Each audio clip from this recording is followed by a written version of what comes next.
Olá, pessoal. Hoje, na nossa aula sobre direção escolar, eu vou falar sobre o perfil do diretor escolar. Sejam bem-vindos.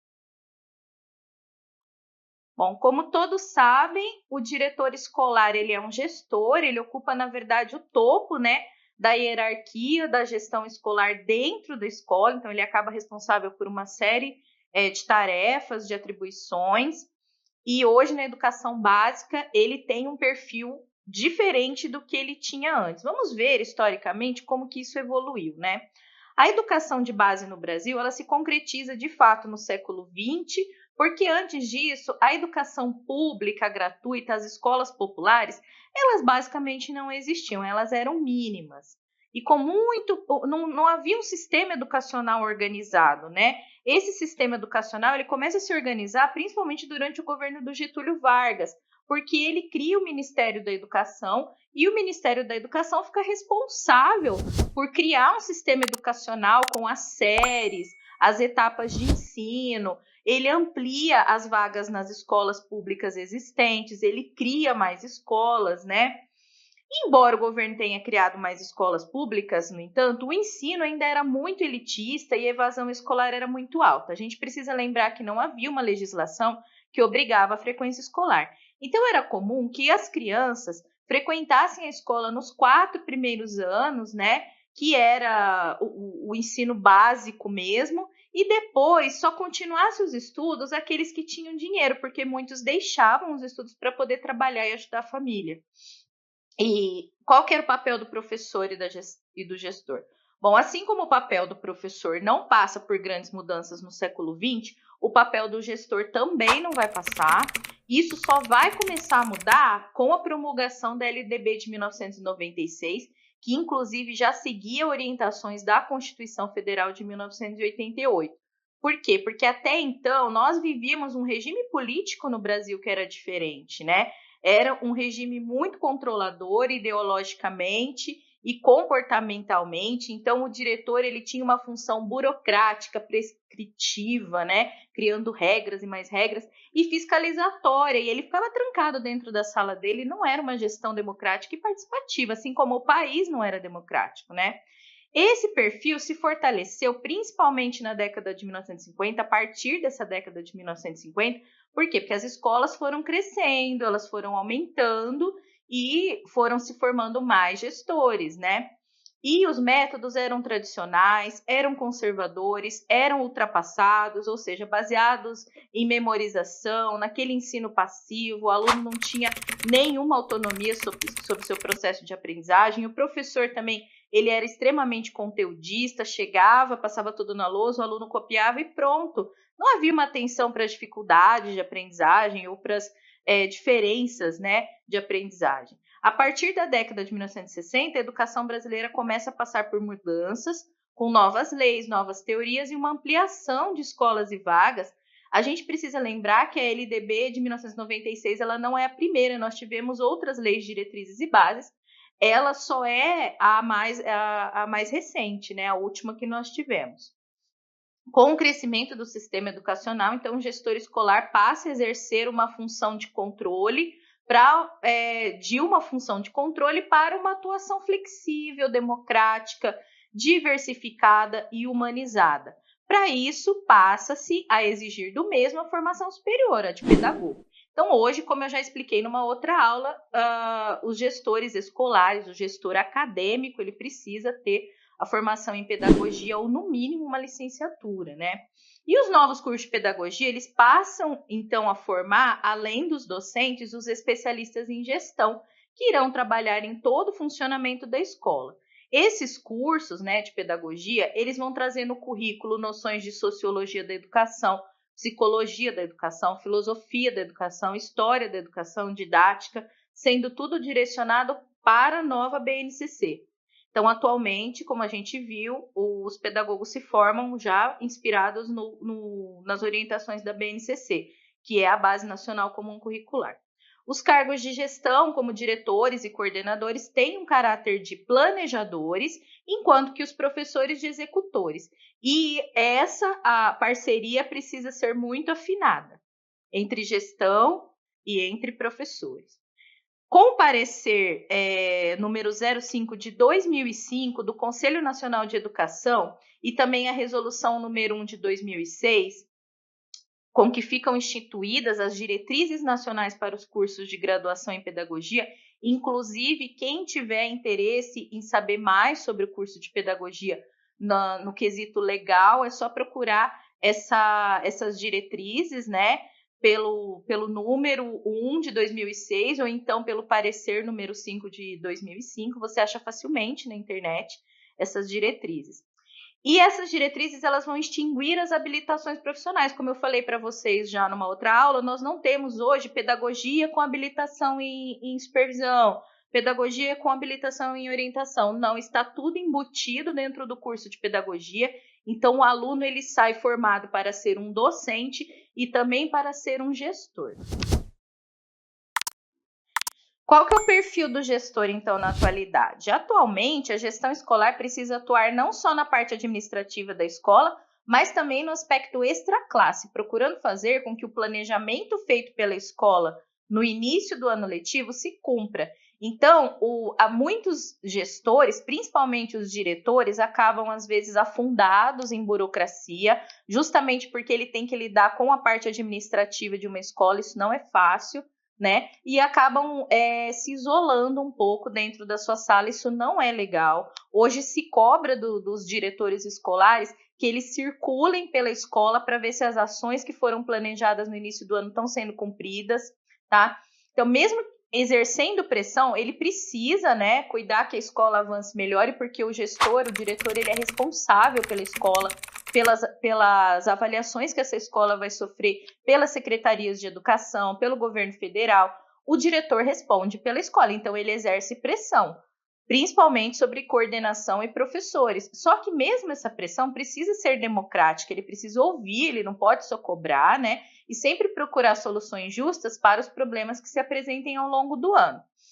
Então, o perfil do diretor, ele precisa ter uma postura democrática, ele vai ouvir os colaboradores, lembrando que o diretor, ao contrário do coordenador que fica só responsável pelos professores e alunos, o diretor não, ele circula na secretaria, na cozinha, lá com os jardineiros, com os funcionários da limpeza, tudo fica sob a responsabilidade e o olhar dele, ele precisa ouvir colaboradores, docentes, alunos, familiares, sempre anotando e avaliando as reclamações, as reivindicações e também as sugestões. Por isso é muito importante que ele tenha um canal de comunicação com todos, tá? Prezar pela imagem da escola e da educação, como eu disse, ele é responsável pela escola, né? Então, sempre colocando a escola como um ambiente inclusivo, acolhedor e de diversidade. Isso é um paradigma educacional forte hoje em dia, que a escola precisa ser inclusiva, está na Lei de Diretrizes e Bases, né? Então, precisa chamar a comunidade para participar das atividades, promover o engajamento da família. Muitas famílias não participam, né, da vida escolar, mas elas precisam fazer isso, e também da sociedade, né? Atuação em todos os setores da escola, como eu disse, ele circula, né, entre a parte pedagógica e administrativa, precisa estar atento aos detalhes de funcionamento escolar, as necessidades básicas, estruturais ou pedagógicas, desde uma torneira que quebra, um alimento que falta para merenda, até um material escolar, um livro, a biblioteca, tudo precisa ser monitorado por ele. Não esquecer a formação continuada, é muito importante estar atualizado sobre os métodos de ensino, teorias educacionais, práticas e ações pedagógicas, políticas públicas educacionais, leis, parâmetros, diretrizes curriculares, tudo isso precisa fazer parte ali da formação do diretor, e também ele precisa se manter atualizado, porque muda, né? Às vezes de ano para ano muda, de governo para governo muda também. O diretor precisa estar atualizado, porque ele às vezes acaba sendo a ponte dessas atualizações para a coordenação que vai passar para os professores, né? Olá, peço desculpas por interromper sua aula por um breve momento, mas tenho algo importante e vantajoso para compartilhar com você. Se você está gostando desta aula, tenho uma ótima notícia. Agora você pode levar sua experiência de aprendizado para o próximo nível fazendo sua matrícula em nosso site. Ao se matricular, você terá acesso exclusivo a uma série de benefícios. Primeiro, Você pode baixar a apostila completa do curso em PDF, perfeita para acompanhar as aulas e revisar o conteúdo sempre que precisar. Além disso, ao concluir o curso, você terá a oportunidade de adquirir um certificado de conclusão, um grande passo para o seu desenvolvimento profissional e acadêmico. E sabe o que mais? Ao assistir às aulas diretamente em nosso site, você terá uma experiência de aprendizado sem interrupções ou propagandas. Isso significa mais foco e eficiência no seu estudo. Então, não perca essa chance. Clique no link na descrição deste vídeo ou visite nosso site para se matricular agora mesmo. É rápido, fácil e vai transformar a maneira como você aprende. Agora, vamos voltar à aula. Obrigado por sua atenção e nos vemos no site. Professores, né? No caso de atuar numa escola particular, essa qualificação, essa formação aumenta, porque ele precisa também saber um pouco de gestão comercial, ficar atento ao mercado, para captação de alunos e também ao marketing da escola. Precisa ser empático, precisa ter empatia, precisa ser educado. A gente vê, parece que eu estou falando uma coisa óbvia, mas ter educação, ser polido, tem que fazer parte de do papel de todo educador, do perfil de todo educador, né? Nós trabalhamos com educação, nós não podemos faltar com educação e com respeito às pessoas, né? Então, evitar ficar gritando, né? Tendo crises, manter a calma. Eu sei que é difícil, a gente trabalha com escola, a gente sabe que a rotina é dura, é pesada, mas é a profissão que nós escolhemos, a gente tem que estar preparado emocionalmente para exercê-la, né? Senão, não dá. E ser acolhedor, o diretor precisa acolher professores, coordenação, familiares e os colaboradores de uma maneira geral. Garantir a implantação e aplicação da BNCC em sua escola, essa é uma parte do perfil que é mais recente. É cobrado hoje em dia que os diretores implantem a BNCC. Em 2022, a gente teve a implantação do ensino médio, né, do novo ensino médio. Então, hoje, 2022, a principal cobrança de um perfil gestor é a implantação da BNCC. Então, precisa conhecer a nova base, precisa ler todo o documento. Não é fácil, são 500 páginas, mas é preciso que leia para montar o currículo da escola e também para cobrar a aplicação desse currículo. Então, o principal objetivo da gestão escolar na atualidade é garantir a qualidade do processo de ensino-aprendizagem. Isso é uma função do diretor e é uma função do coordenador, que se estende também aos professores. A qualidade do ensino e a qualidade da aprendizagem dos alunos. Nada está acima disso. Função da escola é ensinar. Função da escola é fazer com que o aluno aprenda.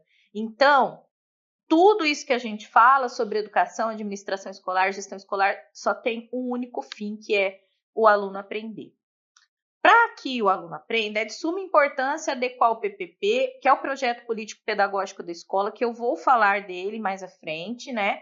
E o currículo da escola, a nova Base Nacional Comum Curricular, que é a BNCC. Então, como eu falei para vocês, hoje a principal cobrança do diretor é ele se alinhar no seu discurso, na sua postura, à nova base. Essa Base Nacional Comum Curricular é o quê? Ela não é um currículo, ela é uma orientação para que a escola construa o seu currículo, tá? Ela tem como objetivo nivelar a qualidade de ensino em todo o país, ou seja, reduzir as desigualdades em relação aos conteúdos que são ensinados através de material elaborado em conjunto, sem perda de saberes e práticas locais. O que a gente vê? Às vezes a gente via durante muito tempo que a qualidade dos conteúdos ensinados em determinadas regiões do país era melhor e mais diversificada do que em outras. Isso não pode acontecer, né? Os conteúdos essenciais de matemática, de português, de história, têm que ser os mesmos para todos, tá? E com a mesma qualidade. Sem esquecer os conteúdos locais. Como eu falei para vocês, a LDB diz que o currículo deve levar em conta o contexto do aluno. Se o aluno mora na área rural, tem que ser levado em conta. Se o aluno mora numa escola, mora na periferia, tem que ser levado em conta a cultura daquele local. E assim por diante, tá? Então, criar uma base comum também proporciona o desenvolvimento e reforço das mesmas competências e habilidades entre nossos estudantes. E a BNCC vai falar muito disso. Ela não é conteudista, ela é sobre o desenvolvimento da autonomia, do raciocínio, da reflexão, para que o aluno tenha competências e habilidades para construir o seu próprio saber. A criação dessa base já estava prevista na Constituição de 1988, que afirma no seu capítulo 3, artigo 210, que serão fixados conteúdos mínimos para o ensino fundamental, de maneira a assegurar formação básica comum e respeito aos valores culturais e artísticos nacionais e regionais. Na década de 1990, a gente tem a LDB, né, que, entre outros pontos importantes, também propunha a criação de uma base nacional comum curricular, que seria implantada nos próximos anos, né, e que, na verdade, foi concluída no final de 2017, promulgada em 2018, e no ano de 2022 conclui a sua implantação com o novo ensino médio. Então, a partir desse momento, todos os responsáveis pela gestão e administração escolar passam a se dedicar à implantação da BNCC em seus currículos. Essa implantação começa com a atualização do projeto político-pedagógico da escola, e depois planejamento educacional, né, e escolar, e enfim, se reflete nas aulas. Tem um vídeo aí da professora Rayane, Pressupostos Teóricos Práticos da Gestão Educacional, é a disciplina que ela dá, e nesse vídeo ela entrevista duas diretoras escolares. O vídeo é um pouco longo, tem 23 minutos, mas ela fala sobre o diretor escolar, o perfil desse diretor e as funções, e ela também conversa com essas duas diretoras, que tem um perfil democrático, participativo, elas são diretoras de escola pública. Vale muito a pena assistir para a gente entender como que é o perfil do diretor escolar na atualidade. E o papel do diretor atualmente, o gestor escolar, assim como todos na escola, passa a monitorar o processo de implantação da BNCC, e a escola vai ser cobrada por essa atualização. Uma cobrança, inclusive, das instâncias superiores de educação. Então, a Secretaria de Educação vai cobrar, o MEC vai cobrar, o governo estadual, federal, vai cobrar da escola essa adequação à nova base. Então, o diretor hoje ele precisa ficar focado nisso. Como que ele vai fazer isso, então? Atualização do PPP de acordo com a nova BNCC é a primeira coisa, né? Então, vamos refazer o projeto político-pedagógico da escola. Quando eu for falar dele, vocês vão entender melhor como isso é feito. Construção do currículo, então, junto à gestão, porque eles vão ter que refazer o currículo. Muitas escolas já estão adaptadas à BNCC há algum tempo. Outras ainda estão refazendo, principalmente agora, que foi implantado o novo ensino médio. O novo ensino médio, nós temos um curso sobre ele também, né? O novo ensino médio, ele passou por uma reestruturação curricular muito grande. Nós temos agora disciplinas que são escolhidas pelos alunos, né? São os itinerários formativos. O aluno, então, tem que fazer as disciplinas obrigatórias, tem que fazer esses itinerários durante todo o ensino médio, e ele ainda pode fazer o ensino técnico junto com o ensino médio. Isso já vinha sendo oferecido, mas agora é uma realidade um pouco mais concreta, né? Então, tudo isso precisa ser adequado. O planejamento anual, então, quando você refaz o PPP, refaz o currículo, você já joga isso para o planejamento do ano letivo, né, no início do ano. Elaboração de planos de ações para preparar a escola para as avaliações externas. Toda escola passa por avaliação externa, né? Nós temos aí a Provinha Brasil, por exemplo. Monitoramento do cumprimento das metas, o diretor precisa ficar em cima, porque é ele que vai cobrar se as metas estão sendo cumpridas ou não. Como eu disse, ele exerce pressão. Ele exerce pressão sobre a coordenação, que exerce sobre os professores. Responsabilidade sobre a qualidade do ensino da escola, o diretor é o responsável, né? É sempre o nome dele que vai estar na reta do julgamento feito pelas instâncias superiores. E assistência aos professores e alunos nesse processo. Então, o diretor é o profissional que irá ter uma visão global do processo de ensino e, por isso, terá a responsabilidade de garantir sua qualidade, sua manutenção adequada. Supervisionar implica compreender a funcionalidade da escola e sua representatividade, considerando sua diversidade, sua dinâmica social. Assim, o diretor vai saber planejar, executar a obra educativa, levando em consideração não somente a instrução, mas a educação. Então, esse diretor, ele vai ali planejar e ele vai supervisionar a execução. Vamos ter sempre em mente que coordenação e direção planejam, professores executam. Enquanto isso, a gestão monitora. Tem um livro bastante interessante da Eloisa Luck, que chama Liderança em Gestão Escolar. O diretor é um líder, o coordenador também. E dentro da sala de aula, o professor é o líder, tá? Então, essa postura de liderança é uma postura muito delicada, porque você tem o poder, mas você não pode abusar, né? E ser um líder não é ser autoritário, ser um líder é guiar, né, as pessoas, e isso é uma tarefa complexa. Então, esse livro eu indico para quem quiser seguir na carreira aí, é bastante interessante sobre essa postura de líder, principalmente líder democrático, que é o que se cobra na gestão atual. E aí, tudo bem? Estou passando apenas para deixar um recado bem rápido para você que acabou de ver essa aula e que gostaria de assistir a todas as aulas desse curso. É bem fácil, basta você clicar no link que está na descrição deste vídeo ou acessar www.novacursos.com.br. Fazendo sua matrícula em nosso site, você terá acesso a todas as aulas desse curso e mais centenas de outros cursos, além de poder fazer avaliação. E caso você queira, poderá estar adquirindo o certificado com um valor bem acessível. Esse foi o recado que eu queria dar, aguardo sua matrícula. Até breve!